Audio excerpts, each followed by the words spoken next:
he broken this ceasefire. He killed our people, and he didn't exchange prisoners. We signed the exchange of prisoners, but he didn't do it.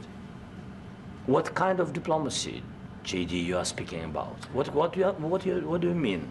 I'm talking about the kind of diplomacy that's going to end the destruction of your country. Yes, but if you Mr. President, with respect, I think it's disrespectful for you to come into the Oval Office and try to litigate this in front of the American media. Right now, you guys are going around and forcing conscripts to the front lines because you have manpower problems. You should be thanking the President for trying to bring an end to this conflict. Have you ever been to Ukraine that you say what problems we have?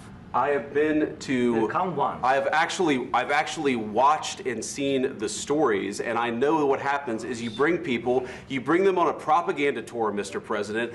Do you disagree that you've had problems bringing people into your military? And do you think that it's respectful to come to the Oval Office of the United States of America and attack the administration that is trying to prevent the destruction of your country?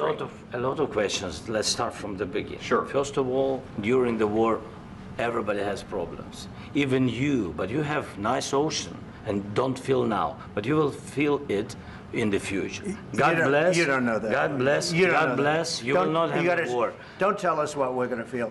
We're trying to solve a problem. Don't tell us what we're going to feel. I'm not telling you. Because you're in no position to dictate that. That's Remember exactly this. You're in no position to dictate what we're going to feel. We're going to feel very good. You will feel influence. We're going to feel very good and very strong. You will feel influence. You're right now not in a very good position. You've allowed yourself to be in a very bad position, and he happens to be right about it. From the very beginning of the war. You're not in a good position. You don't have the cards right now. With us, you start having cards. Playing cards. But right now, you don't. You're playing cards. Mr. President. You're playing cards. Serious. You're gambling with the lives of war. millions of people. You're gambling with World War III. You're gambling with World War III. And what you're doing is very disrespectful to the country, this country. That's back to you. Far more than a lot of people said they should have. Have you said thank you once? This entire meeting? No, in this entire meeting, have you said thank you? You went to Pennsylvania and campaigned for the opposition in October. Offer some words of appreciation for the United States of America and the president who's trying to save your country. Please, you think that if you will speak very loudly about the war, you can... He's not speaking loudly. He's not speaking loudly. Your country is in big trouble. Can I Wait a minute. No. You've done a lot of talking. Your country is in big trouble. I know. You're not winning. You're not winning this. You have a damn good chance of coming out okay because of us. Mr. President, we are staying in our country, staying strong from the very beginning of the war. We've been alone, and we are thankful. I said thanks you haven't been in this alone. cabinet, you and haven't not been only alone. in this cabinet. We gave you, through this stupid president, $350 billion.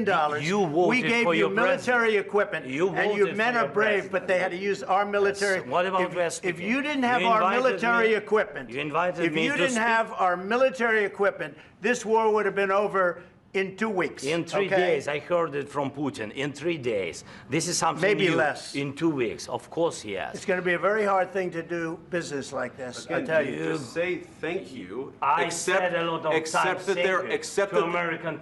there are disagreements, and let's go litigate those disagreements rather than trying to fight it out in the American media when you're wrong. We know that you're wrong. But you see, I think it's good for the American people to see what's going on. I understand, sir. I think it's very important. That's why I kept this going so long. You have to be thankful.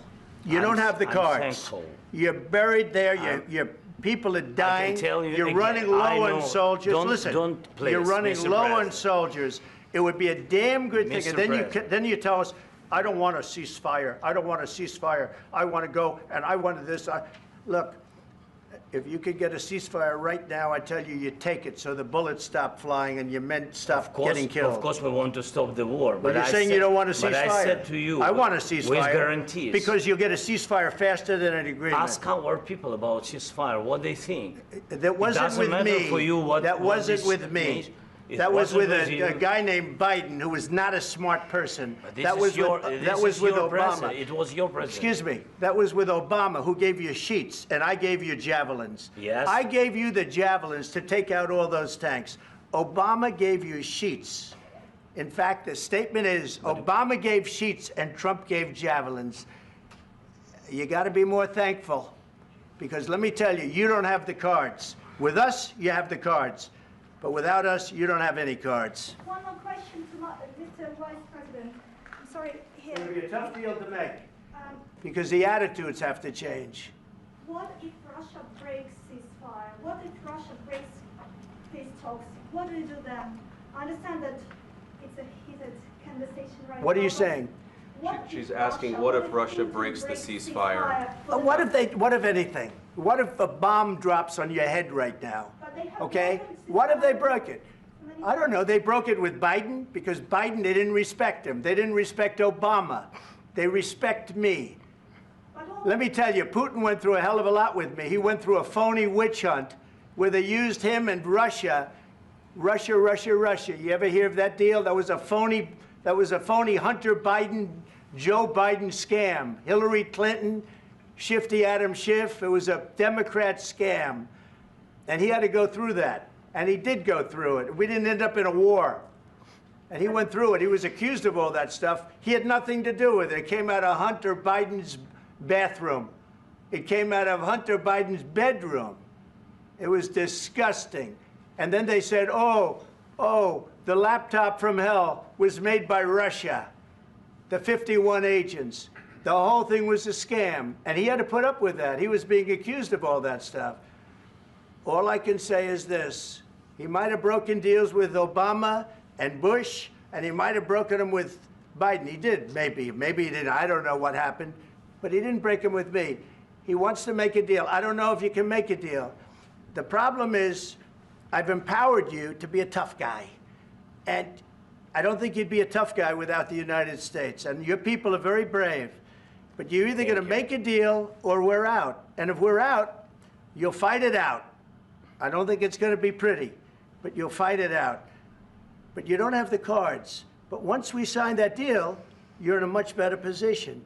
But you're not acting at all thankful. And that's not a nice thing. I'll be honest, that's not a nice thing.